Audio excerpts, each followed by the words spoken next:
November 10th, 1943, afternoon. Rechlin, Germany's primary Luftwaffe aircraft testing facility. Hans Lurch-Verli, chief test pilot, walked across the tarmac toward a Republic P-47 Thunderbolt that had been captured 2 weeks earlier. The aircraft sat there like an insult to German engineering sensibilities, grotesquely fat, ungainly, a flying milk bottle, as German pilots had nicknamed it. Lurch had read the intelligence briefings. American aircraft were crude, mass-produced machines built by a nation more skilled at making refrigerators than fighters.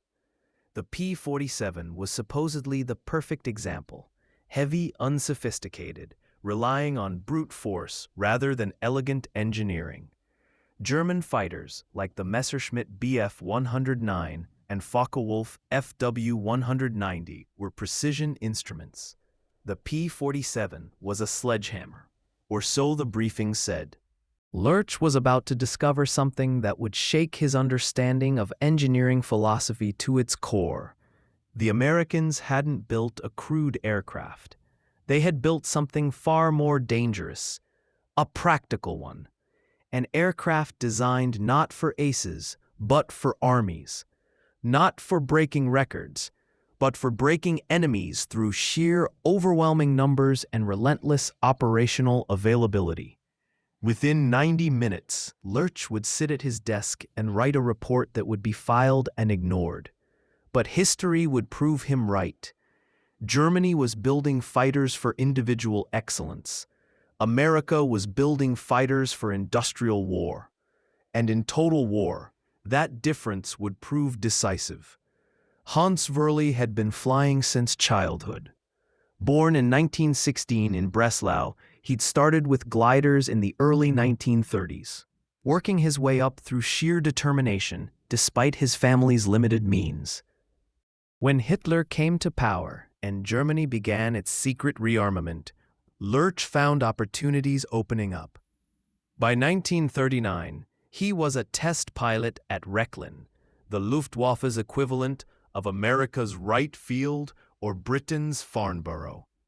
Unlike combat pilots who flew one or two aircraft types extensively, Lurch flew everything: new German prototypes, production aircraft, captured enemy planes.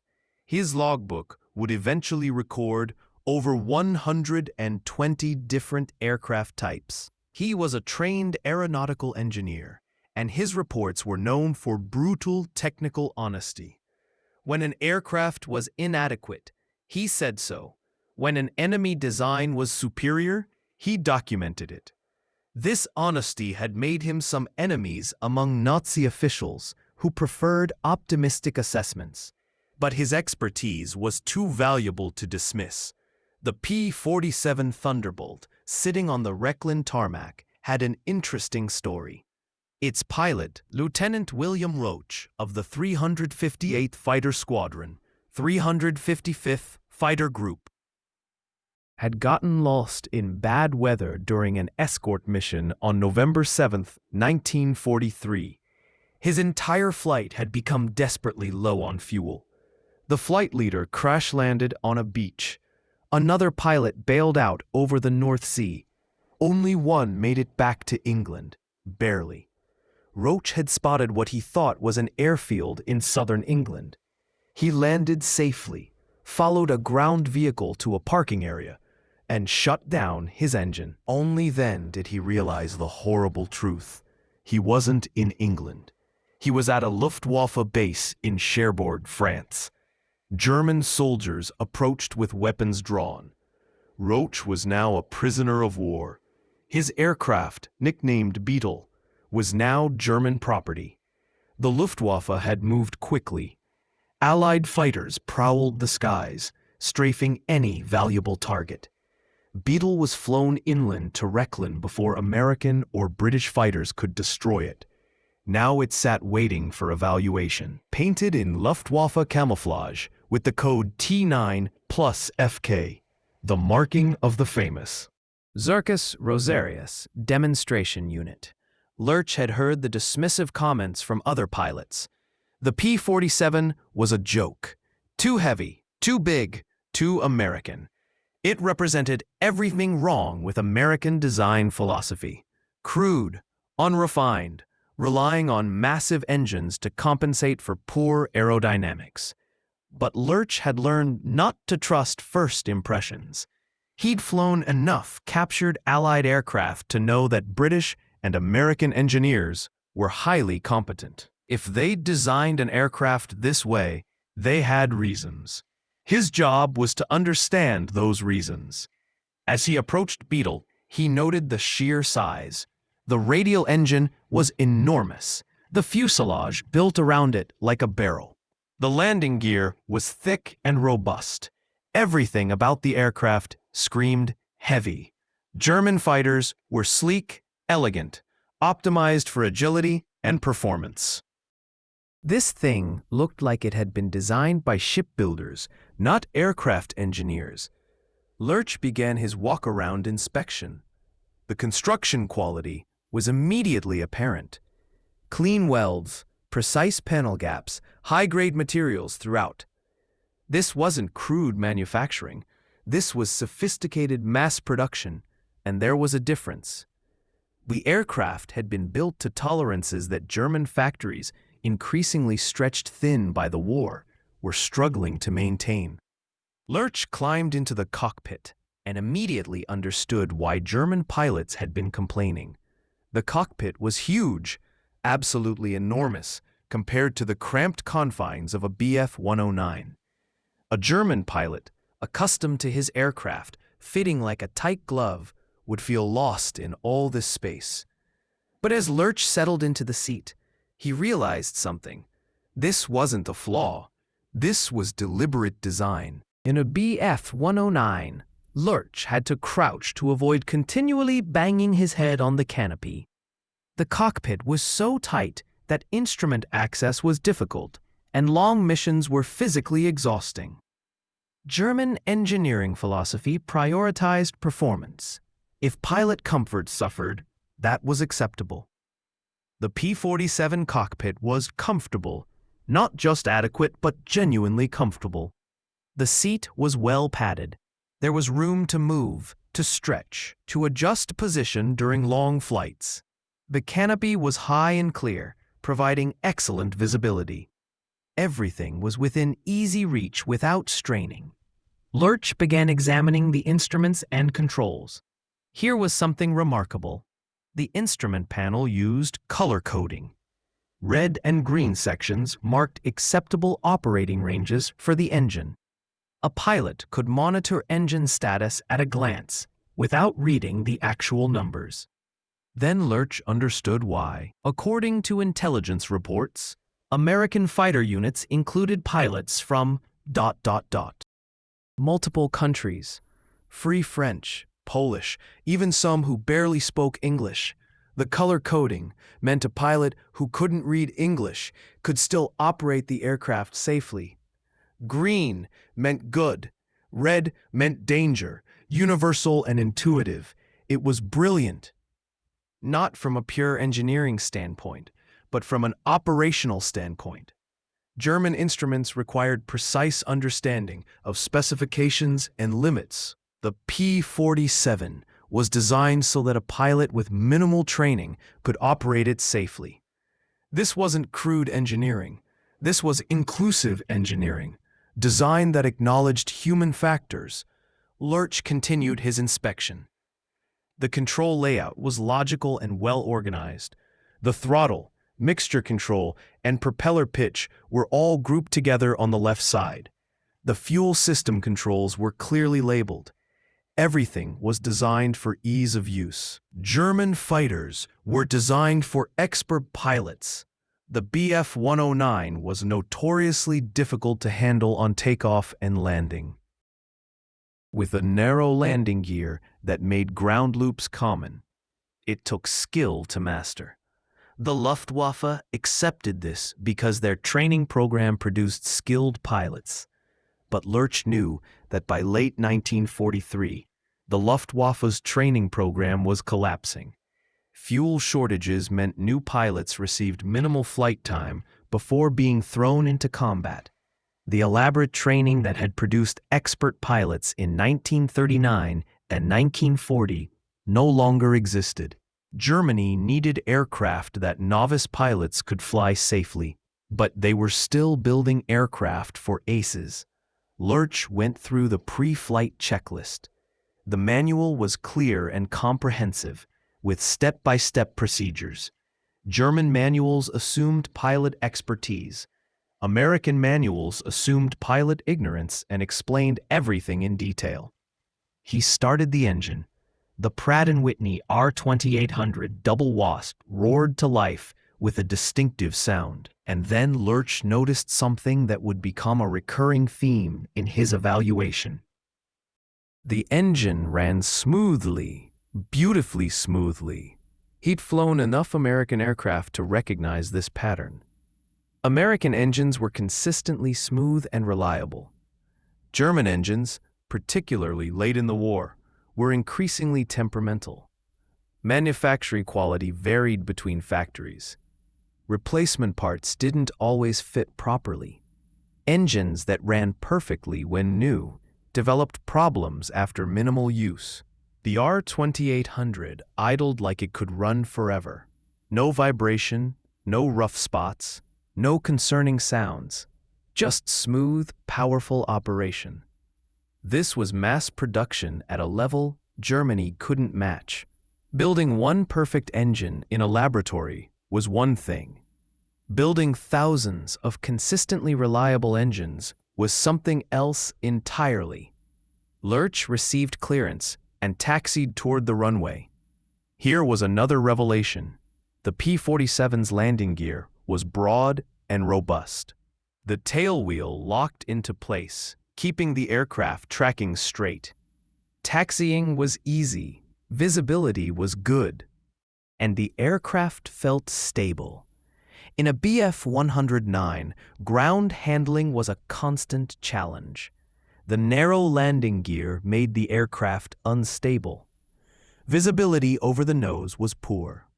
Inexperienced pilots frequently ground-looped during taxi or landing, damaging the aircraft even without enemy action. The Luftwaffe accepted these characteristics as the price of high performance.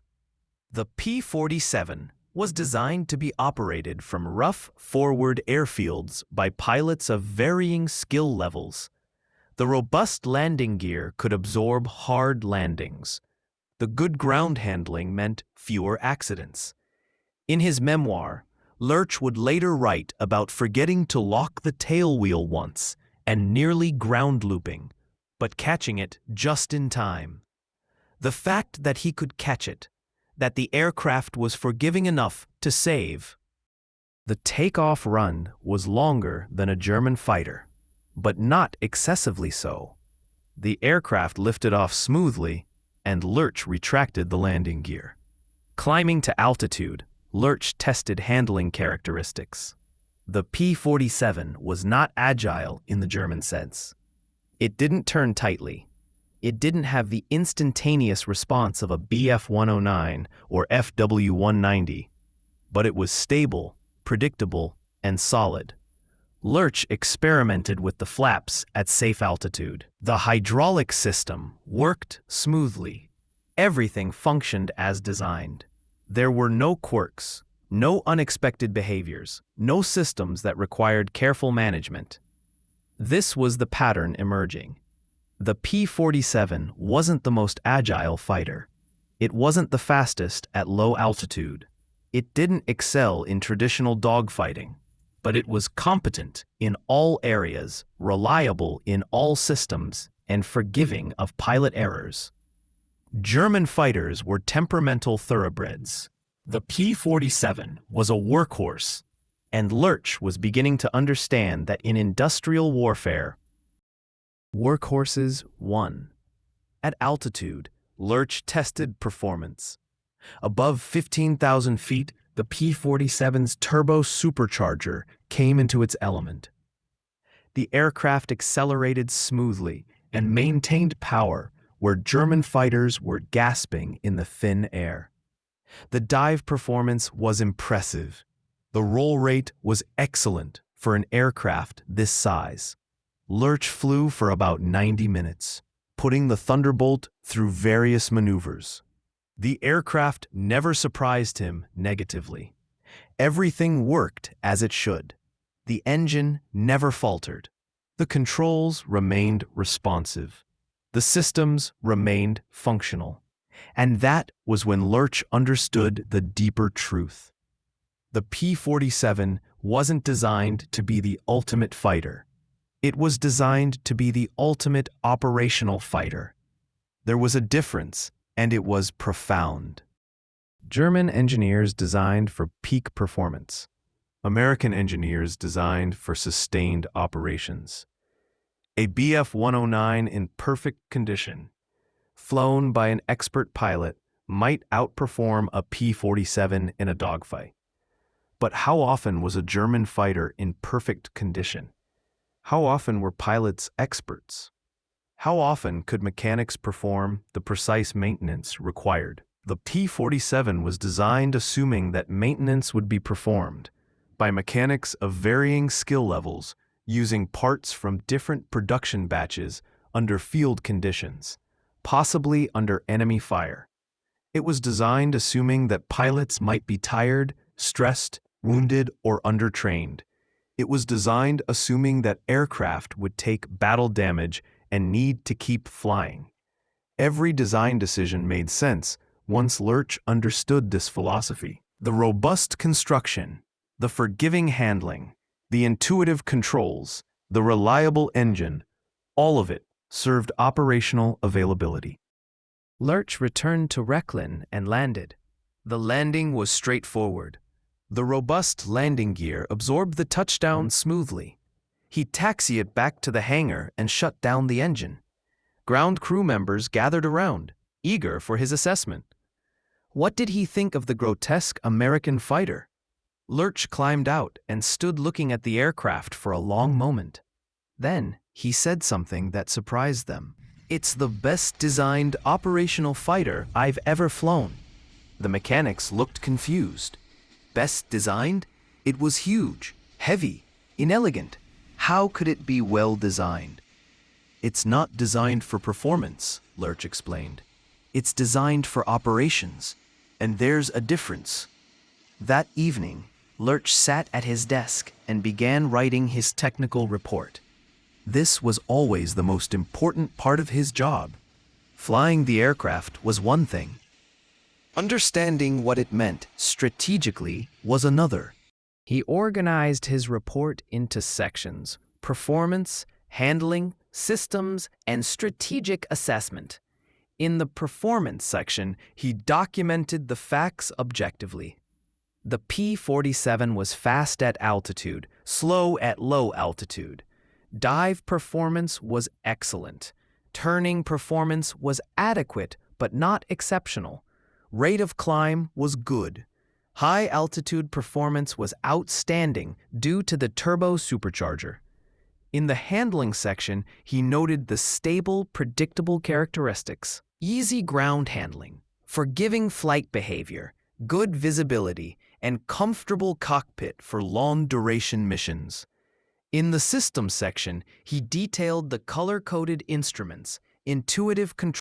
He organized his report into sections: performance, handling, systems, and strategic assessment.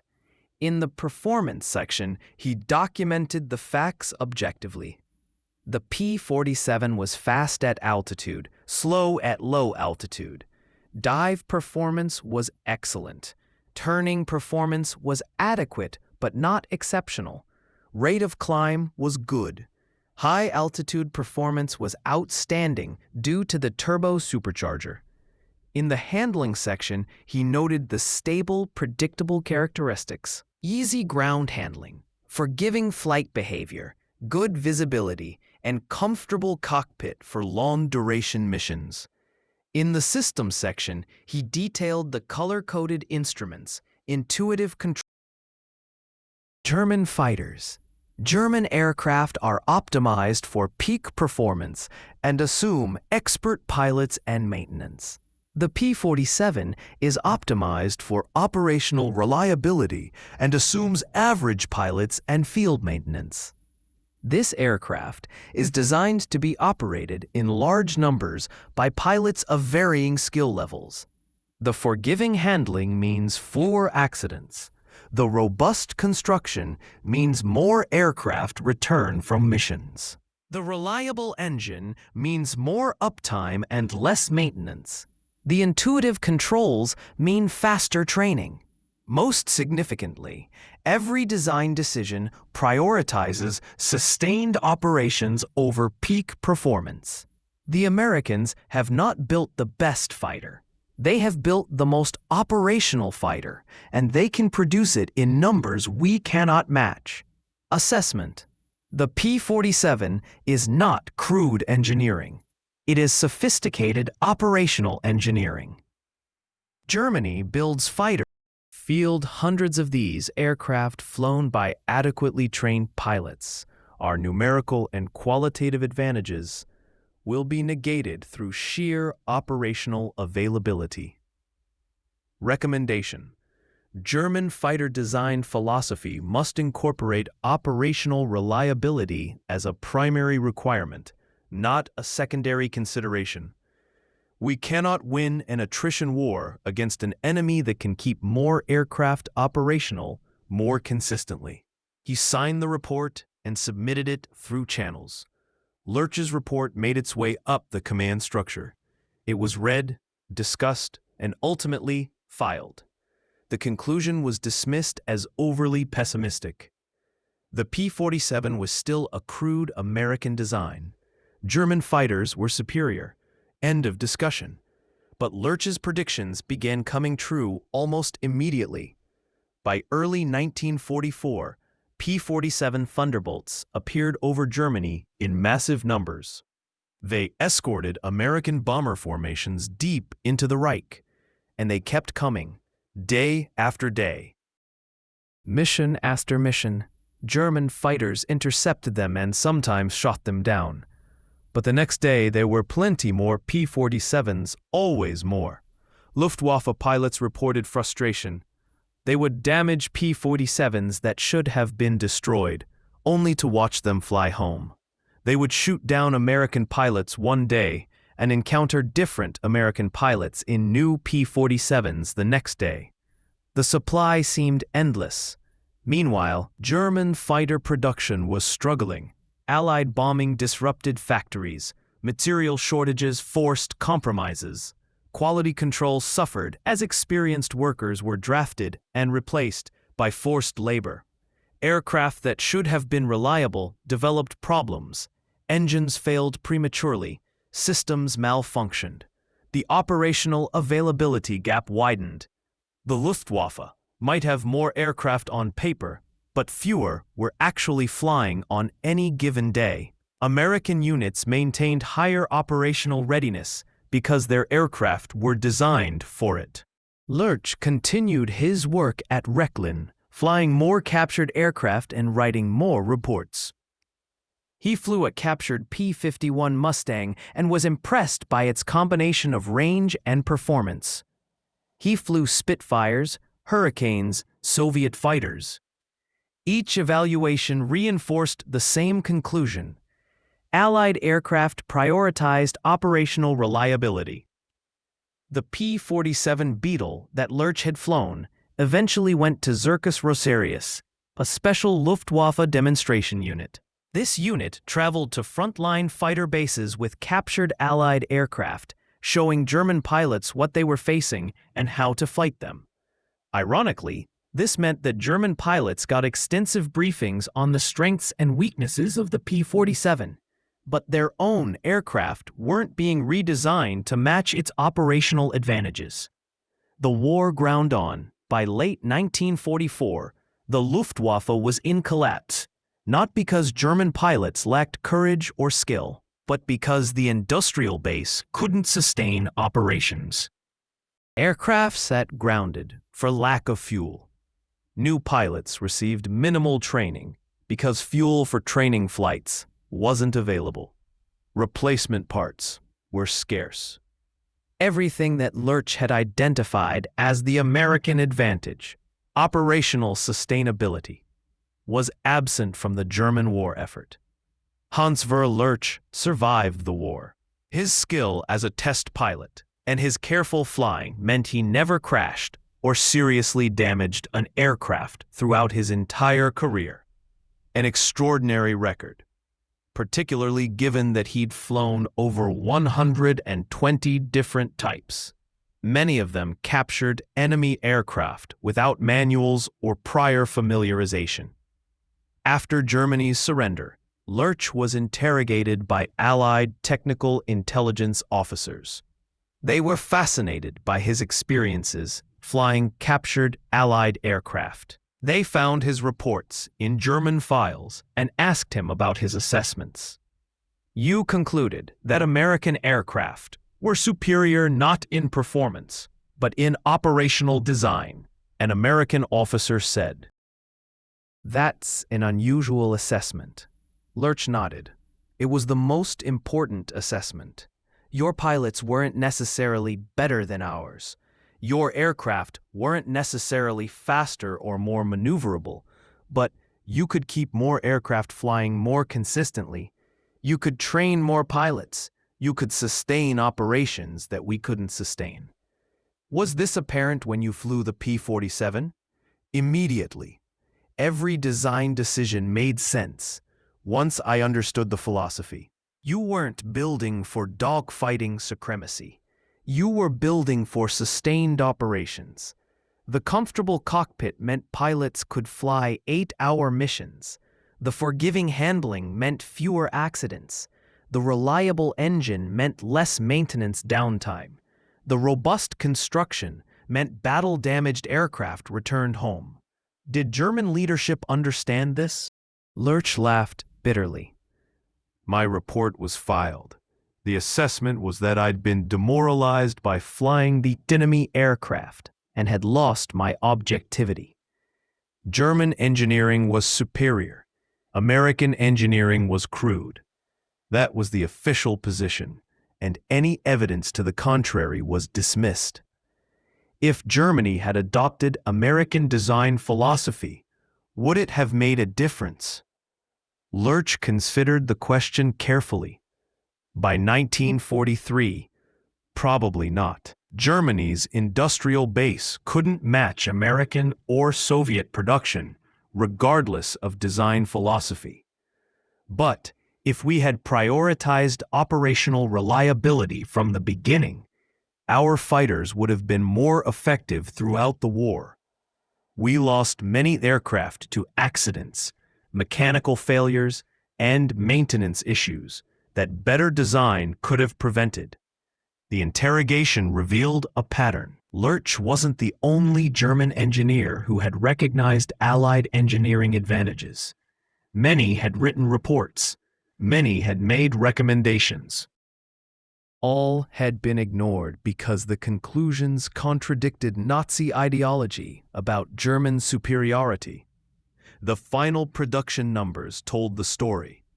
The United States produced over 15,600 P-47 Thunderbolts during the war. At peak production, one Thunderbolt rolled off the assembly line every hour. Germany produced about 36,000 single-engine fighters total across all types during the entire war. And German production was constantly disrupted by bombing. More importantly, American aircraft maintained higher operational readiness rates. A unit with 100 P-47s might have 85 to 90 available for operations on any given day. A German unit with 100 fighters might have 60 to 70 available, with the rest grounded for maintenance, lack of parts, or fuel shortages. The multiplication was devastating. More aircraft produced times higher availability rates times better sustainability equals overwhelming numerical superiority at the point of contact. In his later years, Lurch wrote his memoir, Luftwaffe Test Pilot, Flying Captured Allied Aircraft of World War II. The book provided detailed accounts of his experiences, flying everything from B-17 bombers to P-51 fighters. His assessment of the P-47 included detailed technical observations, and his famous quote about the comfortable cockpit compared to the cramped Bf-109. What makes Lurch's story important isn't just that he flew captured aircraft. Many pilots on both sides did that. What makes it important is that he understood what he was seeing. As a trained engineer and experienced test pilot, he could evaluate not just whether an aircraft was good or bad, but why it was designed that way and what that revealed about industrial philosophy. The P-47 Beetle that Lurch flew in November 1943 represented more than just one captured fighter. It represented a completely different approach to warfare. Germany approached World War II as if it were still World War I, where individual excellence and superior technology could win battles. America approached it as industrial war, where sustained operations and overwhelming numbers would win campaigns. German fighters were magnificent machines when they worked perfectly. The Bf-109 and FW-190 were genuinely excellent aircraft, but when they worked perfectly, became increasingly rare. Manufacturing quality declined, maintenance became difficult, parts became scarce, fuel became unavailable. The P-47, by contrast, kept flying. It absorbed damage and returned home. It operated from rough fields. It could be maintained by mechanics of average skill. It could be flown safely by pilots with minimal training. And there were always more of them. Lurch had recognized this immediately. His report in November 1943 accurately predicted what would happen over the next 18 months. But his report was filed and forgotten because the truth was inconvenient. If you found this deep dive into engineering philosophy and design decisions compelling, make sure you're subscribed. History is full of moments where the obvious truth was ignored because it contradicted comfortable beliefs. Hans Werl Lurch flew the P-47 Thunderbolt and immediately understood that it represented a superior approach to fighter design, not superior performance, but superior operations. His reward was to be ignored and to watch his predictions come true as the Luftwaffe was ground down by an enemy that could simply keep more aircraft flying more consistently. The lesson is timeless. In sustained conflict, reliability beats peak performance. Operational availability beats maximum capability. And design philosophy matters more than individual excellence. The P-47 wasn't the best fighter of World War II, but it might have been the best designed fighter. Because it was designed not for air shows or test flights or record breaking. It was designed for war. And in war, the side that can keep fighting longest usually wins.